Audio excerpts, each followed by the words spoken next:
Welcome back to another episode of Locked On Chiefs. I am Chris Clark. He is Matt Derrick. We are going to be talking about, is Hopkins a possibility in Kansas City, and who are the stars of wide receiver and what bubble wide receivers are on this roster right now today on Locked On Chiefs. From the land of the free and the home of the Chiefs, this is the Locked On Chiefs podcast. And as I said, I'm Chris Clark from Chiefs Corner. He is Matt Derrick from Chiefs Digest. Thank you for making Locked On Chiefs one of your first listens every day. Go check out a Locked On NFL show or any of the other shows on the Locked On Podcast Network. Your team every day, free and available on YouTube and all platforms where you get your podcasts. Really quick, before we start in, please, this is something we are starting that's new. Please text us, 816-357-8781. Going to have a lot more information coming out, especially since camp is right around the corner. You can talk to Ryan and I, and we will text you back and give you our answers and give you our insights. And as I said, he is Matt Derrick. Matt, it's great to see you. Happy to have you here. Good to see you too, Chris. We haven't had a chance to catch up in a while, so this is nice. We haven't. This is nice. And you and I will be back again next week as well. So get a little bit of double dose, and you're going to be at camp as it opens up, and that's what we're going to be talking about next week. But talking this week, the big talk in Kansas City, really, because there's nothing else to talk about, is the question about De'Andre Hopkins. And it's really a question of, he hasn't signed with anybody. He hasn't liked the deals he's been offered. It came out that he was interested in Kansas City. I think Jeff Darlington said something about him being interested in Kansas City. Trey Wingo talked about, waiting on Chris Jones. That's still what we're waiting on right now. But the other part of it is the Bills are very interested in him.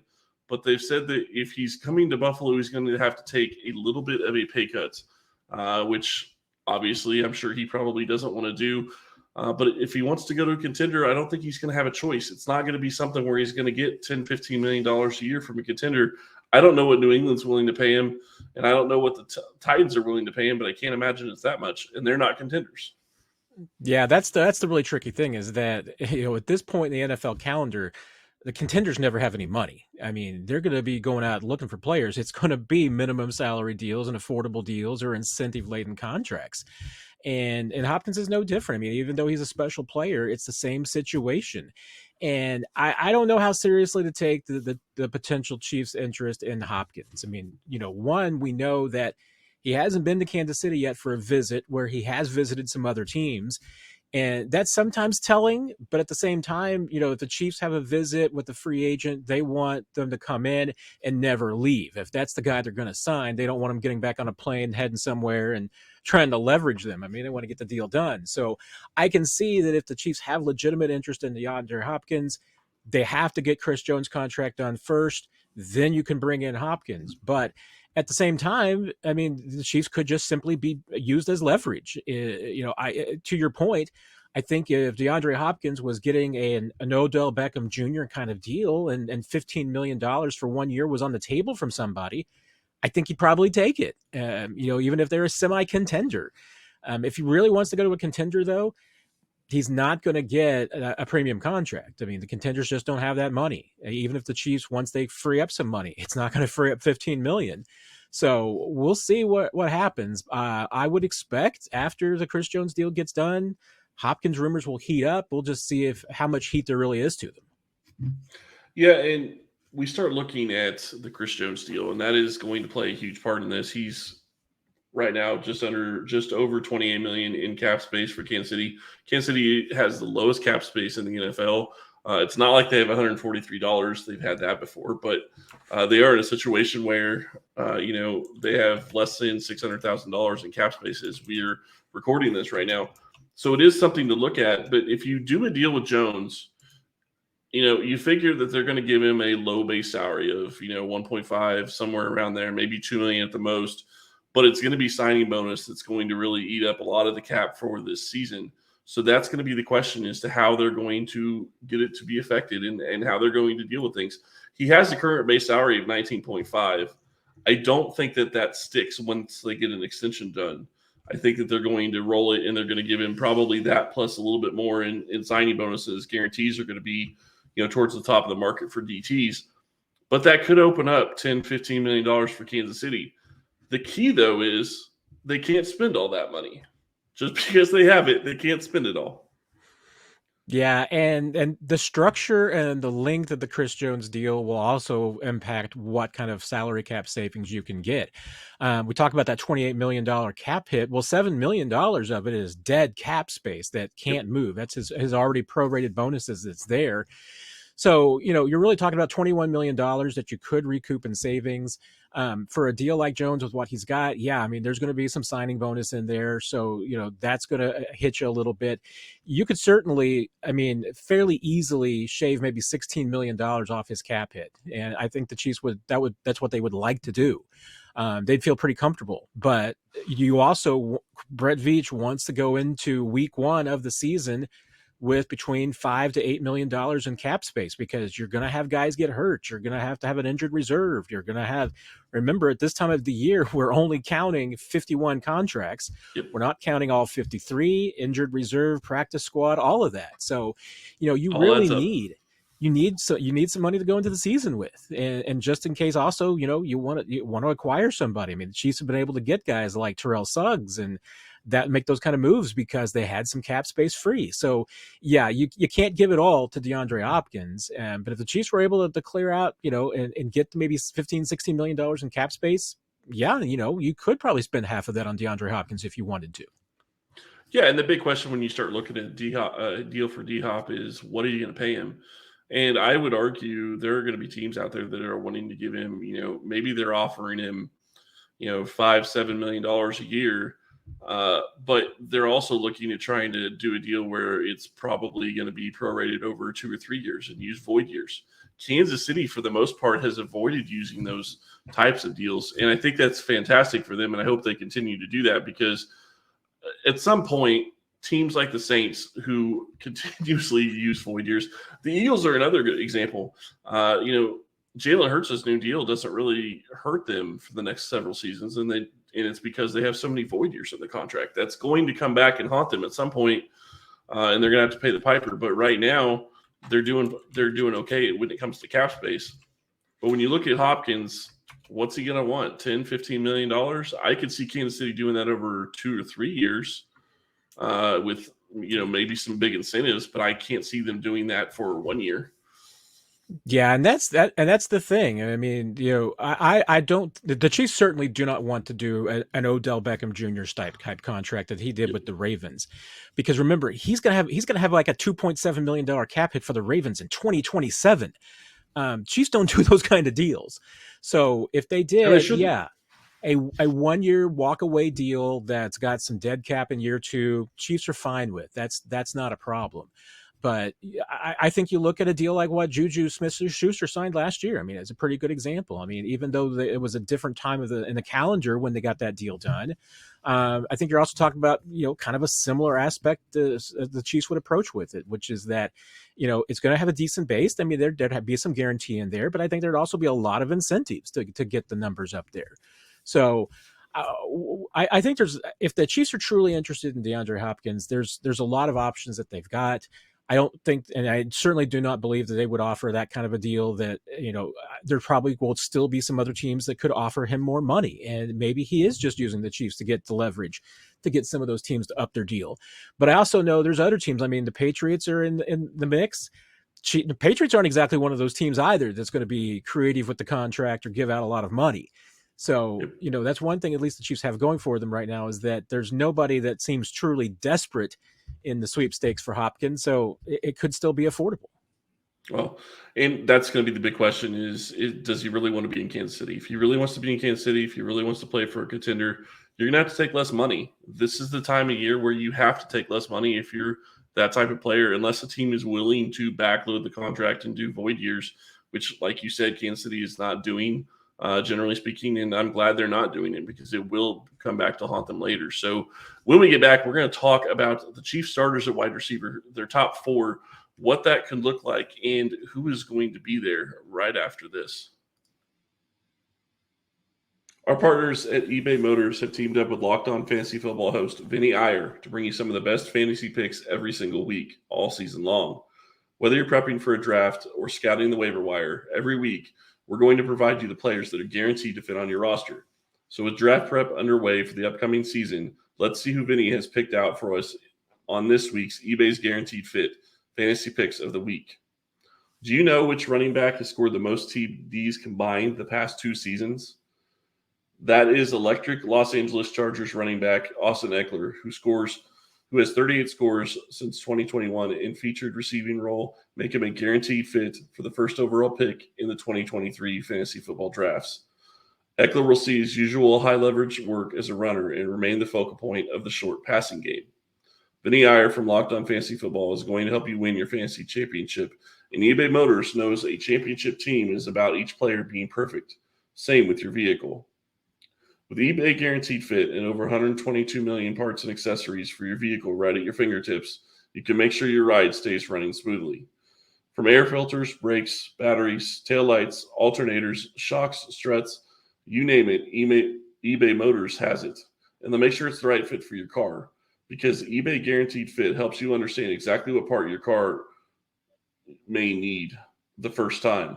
So go forth, switch gears, crank the AC, and say goodbye to sweating if your ride needs a little fixing up, because now you'll always be set up for success from the get-go. With eBay Guaranteed Fit, everything your vehicle is calling for is just a click away. For the parts and accessories that fit your vehicle, look for the green check. Get the right parts, the right fit, and the right prices at ebaymotors.com. Let's ride. eBay Guaranteed Fit only available to U.S. customers. Eligible items only. Exclusions apply. All right, Matt. So there is a lot to talk about when we start talking about these wide receivers that Kansas City does have, the guys that are going to be playing on Sunday that we know of right now. And the top 4 are pretty set, I think. I don't see that changing. I guess maybe Ford changes a little bit. Maybe it's not Rashee Rice. Maybe it's a guy like Richie James. But, Kadarius Toney, Sky Moore, Marquez Valdez-Scantling are all going to be your top 3 wide receivers at this point. Would you agree with that? Yeah, pretty much. I mean, I think the one other name you probably have to throw in there is Justin Watson, that is probably guaranteed to make a roster spot. I mean, his contract doesn't save the Chiefs any money by walking away from it. So, I mean, what they gave him, it was a contract that was basically came with a roster spot. So I'd be really surprised if he went anywhere, and especially with this group, because I think that they feel like that they need a glue guy, somebody who can play all 3 spots. And obviously he proved that last year that they can line him up anywhere if need be. So when you've got a lot of, guys that maybe are unproven and some guys who've had some injuries and have not yet made it through a full season, Watson's probably a guy that if you're the Chiefs, you kind of are counting on being there. Yeah, and that's an interesting one. Ryan and I actually talked about Watson a lot when we talked about the wide receivers a couple weeks ago. I agree with you for the most part. I don't think he gets cut. But if there's a guy on the back end of the roster that you would really wonder about, even though it's not going to save him cap space, that's the one that I would wonder about. And it's not necessarily because of him. It's more of who's behind him. Do they see somebody behind him that is, has potential to be better, or that shows out in camp in the preseason that makes them think that maybe they could be better than what Justin Watson is? The problem is that they've got to also take into account special teams. But if we continue just talking about the top 4, and right now I'm throwing in Rashee Rice because he's not going anywhere, I think Kansas City's pretty set in that regard. And Rice may not end up being wide receiver 4. He may end up being wide receiver 5 or wide receiver 6. He may be a guy that has to play a little bit of special teams, but he's going to be on the roster. Those 3 plus Travis Kelce and all the other tight ends, I think that's a pretty good receiving core for Kansas City, regardless of whether or not they go out and get a guy like De'Andre Hopkins.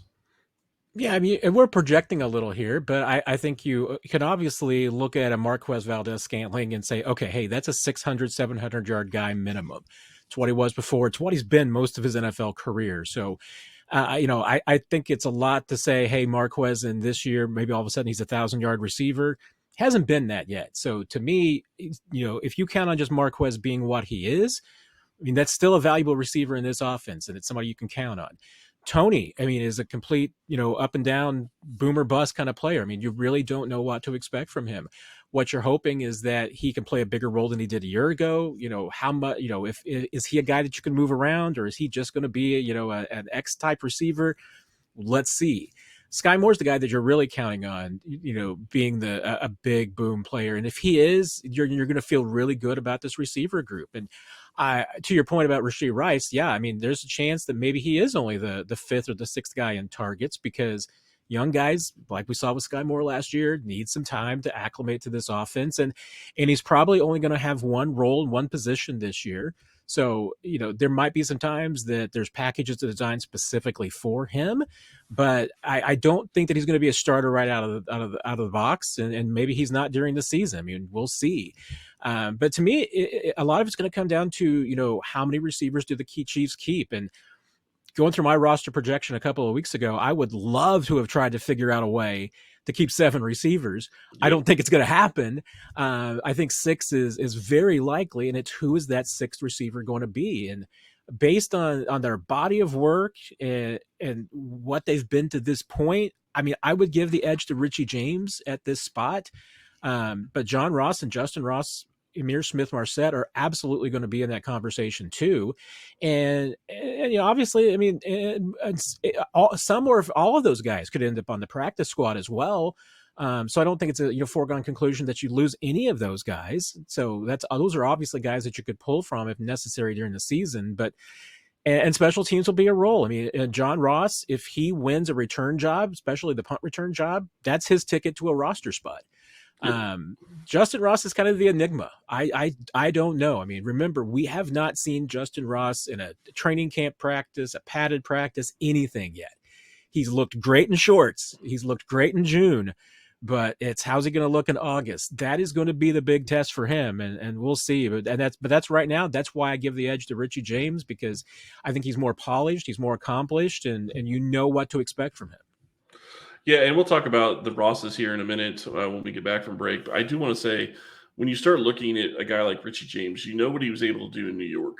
And the one thing I will say is Andy Reid knows how to use players a little bit better than New York is using players. So I have faith that if he has Richie James in this offense, he's going to be able to give him the ball. He's going to be able to use him. But Richie James also gives you the ability to play some special teams. Maybe. We'll see if that ends up being a role that he can continue to fill, or if that's a role he ends up filling or not. But that is something to watch. When you go back and you talk about Justin Watson, I mean, there's another guy that comes in and, yeah, he's a veteran. Yeah, he can play all 3 positions, and that's great. It's the question of, is he going to be able to contribute, and is he going to get outplayed by somebody in the preseason and in training camp? That's going to be the big question. I agree with you. His contract makes it seem like he is a lock for the roster. And the other thing you said that I really agree with is Ryan and I did our roster projections before camp. I don't see how they keep 7. I would love to see them be able to keep 7, even with getting rid of the fullback spot, which you would think would give you another spot to be able to keep 7. I don't see how they do it. They just have so many other players at different positions. If you go 4 tight ends and 4 running backs, you're still likely keeping 3 QBs, and then you're getting down into what are you going to do with defensive line and offensive line, which is where a lot of your numbers go. Yeah, and that's why I say, and just maybe looking at the roster holistically here, some of the toughest decisions that the Chiefs are going to have, when it comes down to cut down to 53, isn't going to be, the 5th or 6th receiver or the 9th or 10th defensive back. It's going to be 7 receivers or 10 defensive backs, 10 offensive linemen or 10 defensive linemen, 4 tight ends. I mean, it's going to be those decisions. It's going to be, hey, do you keep a 4th tight end? Do you keep a 7th receiver? I mean, that's going to be the bigger, really, roster battles and decisions to be made. It's not going to be some of these guys that are just going up heads up against each other. I mean, you're going to have to probably outplay some guys at other positions and win those spots. I mean, if you got to be able to play special teams to win those last 7 spots on the roster too. So, yeah, I mean, I do not envy Brett Veach and his staff because, I mean, they've built a good roster. I mean, even looking at the receiver group, we haven't even gotten into, guys that still, if conceivably, could have some potential. I mean, Cornell Powell is still there. There were a couple of the young guys, Nikhil Remigio and Kakoa Crawford, were both, I thought, really impressive in what we saw during OTAs and in the mini camp, especially Crawford. He had just a couple of days in the mini camp and looked really good. I'm not expecting him to be a 53 guy, but as far as a practice squad player who could possibly make an impact, during the season, yeah, I mean, this is a group that I think can easily go 9 deep. And that's pretty good position to be in if you're the Chiefs, because you are going to have a receiver room by committee this year. Yeah. No, I agree with you. And when we get back, we're going to talk about those back end of the roster guys, the Rosses, the Remigios, all of those guys, and the Kekoa Crawfords right after this. All right. So you brought up the Rosses earlier, and that's a big question. Is John Ross a guy that can win the punt return duties? If he can, that gives him a in to beat out other guys on this roster, and that's a big question right now. Yeah, and to me, it's also because the Chiefs seem to be looking at definitely going with two different players for the return specialist job. So it's going to be a different kick returner and a different punt returner. It won't be one player filling both those roles. And if Derrick Prince wins the kick return job, which I think he's certainly the front runner right now, well, you're keeping a fourth running back for sure.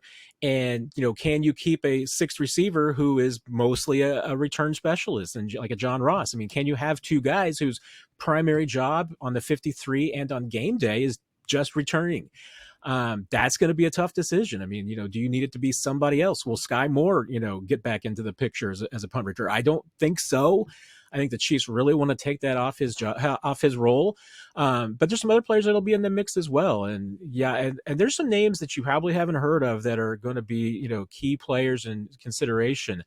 One really interesting one for me is going to be the linebacker spot because, the Chiefs are going to keep four linebackers. There's no doubt, Nick Bolton, Willie Gay, Leo Chanel, Drew Tranquil. Question's going to be, can they keep a fifth? And who will it be? Jack Cochran was a great special teams player for them last year, but they really love Cam Jones and Isaiah Moore, who are a couple of the undrafted rookies that they signed this year. Those guys are both going to be pushing for that spot. And again, I mean, practice squad candidates for sure. But they're really pleased with this undrafted free agent class, and there's going to be some guys who are really competing for jobs. Well, and you start looking at the wide receiver group, and you have Kekoa Crawford, you have Ty Freifogel, we've already talked about Richie James, Cornell Powell, Nico Remigio, John Ross, Justin Ross, Amir Smith-Marset, and Jarian Ely is technically a wide receiver / running back. There are a lot of guys, and you bring up the great point about John Ross. Can he make a statement as a wide receiver? Because if he can't, I don't know, even if he wins the punt returning job, I don't know if they can keep him just for that. Because if that's all he's going to do, you're still missing out on all the rest of the core teams. Somebody that can cover and punt, somebody that can cover and kickoff, somebody that can, go and try to tackle people or try to block in punt return. I mean, there's all those different positions that we take for granted and we don't really talk about, but that's really what it's going to come down to with some of these guys. And John Ross is a great example of that. And you're right. The enigma is Justin Ross because he doesn't play special teams or he hasn't played special teams. So that's the big question. Yeah, and Justin Ross in particular, remember you're talking about a guy that's had the foot surgery twice. You're talking about a guy who's had the back problems as well. Is that a guy that you want to put on special teams? I mean, that's a risk consideration. The one thing I would say for John Ross that, the one thing that would certainly, I think, boost his candidacy is that, last year the Chiefs kind of, to me, pigeonholed Sky Moore into the, backup for McCole Hardman. And from a size standpoint, that kind of makes sense, but I still don't see those two guys as being, completely compatible. I think Kadarius Toney and McCole Hardman is a much better comparison. I think Sky Moore's a different guy. And I think, pigeonholing him into that spot last year probably hurt him a little bit. I mean, I think you need to let him carve out his own role and don't put him into that. So, I mean, Kadarius Toney is going to be in the Tyreek Hill, the McCole Hardman role. Well, who would back up Kadarius Toney? I mean, I think John Ross is the best candidate for that. I mean, obviously he's got the speed for days. It's just a question of if after the year off of the game and, recovering from the injury, how much juice does he still have in those legs and that body? I mean, if he's got it, then yeah, I mean, he could conceivably be a backup to Toney. And I think you need that because once again, Kadarius Toney hasn't shown a full 17 game season yet in the NFL. Yeah. And that's a big question mark with Toney is can he play, even play 15 games? I mean, he hasn't done that either. So that's a big question when you start looking at how this is going to work out with the roster. And you look at a guy like Justin Ross, who's 6'4", 210, that's a lot like Marquez Valdez-Scantling. Well, you have Rashee Rice that can play in that role. And, Ross isn't going, like I said, Ross isn't going to be a guy that's going to be on special teams. And as you said, do you even want him on the special teams because of how much he has dealt with injuries over the past couple of seasons? So big questions there. Then you start looking at other guys, Amir Smith or Marset, like you talked about. He's been here. He knows the offense. It's going to be interesting to see what he can do when he gets to camp and when you start getting into the preseason games. And then you have the other guys. Nico Remigio is one that you talked about. Ty Frogel, and who's the other one? Jerry Neely is an interesting one who I don't think has a chance of making the roster, but it'd be interesting to see if he can stick around and maybe be a guy that they can use on the practice squad and bring up from time to time just as a change of pace at a couple of different positions. Yeah, Ely could conceivably do that. It's really interesting. I mean, the Chiefs last year really gave him a lot of looks at receiver, and that's what they were kind of, prepping him as. This year, he's been back in the running back room. And how much of that was just because they were down numbers during the offseason program without having Pacheco and McKinnon in there? Maybe that was the issue, but it certainly seems like now they're going back to Ely is a running back. But he's a tweener. I mean, the reality is that at his size, it's really tough to put him into any of those spots, even though he does have the speed and the moves. And Smith Marset, I mean, that's the one thing you've got to put him into the return specialist job too, because he's done that before. Drops were a little bit of a problem for him, and that's why I circle back to Richie James, and I really think he's got the best chance to win that job because some of these names we're talking about with MVS and Tony and Sky Moore, and then you get a rookie like Rashee Rice. I can associate the word drops with all four of them. And one thing Richie James does not do is drop the football. So, I think you'd really love to have a guy who is sure-handed as Richie James is around, because sometimes you're just going to need to throw a 6-yard out and make sure that guy catches the football. And right now, of all the guys that are in, I would say this 9 deep, Richie James is the guy I trust the most to catch the football every time it comes to him.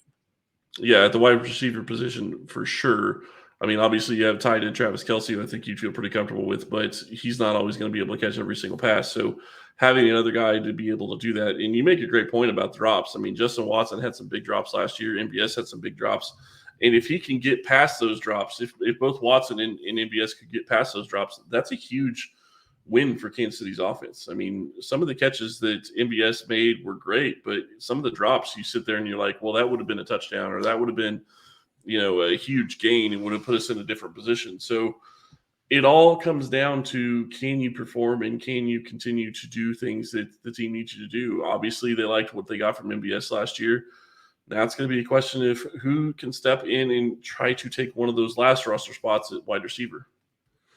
Yeah, and I'll say from the developmental standpoint. I mean, once again, I'll circle back to Sky Moore and just how much more comfortable he looked during OTAs than he did a year ago. And I think you not only saw it in just his play, I think you heard it in some of the things that he said to us.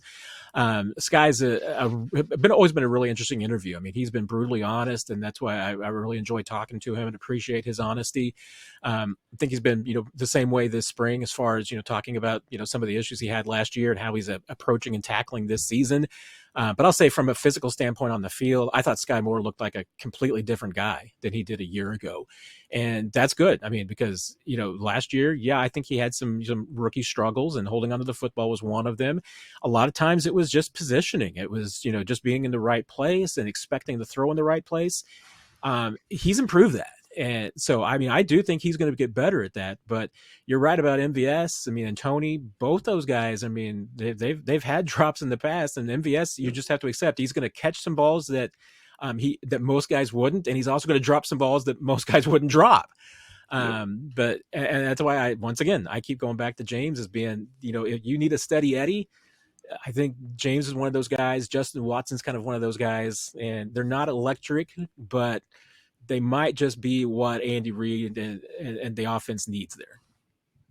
Yeah, and I can see that on both accounts. Matt, thank you so much for coming on. We really do appreciate it.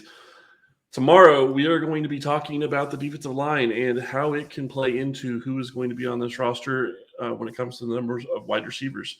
So don't miss that. Thank you for listening today. We'll talk to you tomorrow.